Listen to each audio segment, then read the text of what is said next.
Many people have questions about low battery return-to-home logic of Dock 3 drones, wondering why the return-to-home function is sometimes triggered even when the battery still seems good. Today, let's break down this logic.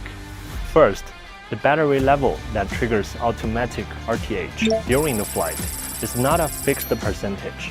Instead, it's dynamically calculated based on multiple factors: pre-configured RTH altitude, the drone's current distance from the dock, and real-time wind speed and direction.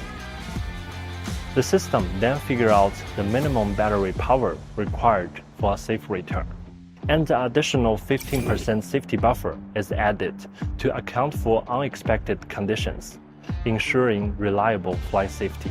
This explains why the drone may initiate low battery RTH even when the battery still seems good.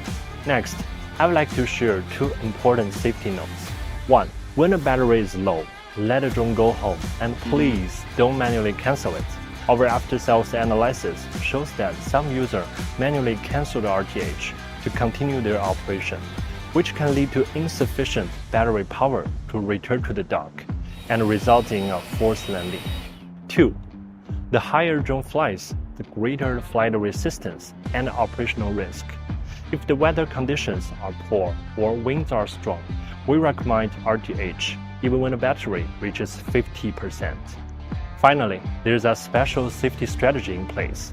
If the drone encounters strong winds for 30 seconds during the flight, it will immediately stop the mission and initiate auto RTH. Flight safety starts with battery management. Keep a close eye on battery levels during the flight to avoid forced landings and low battery incidents.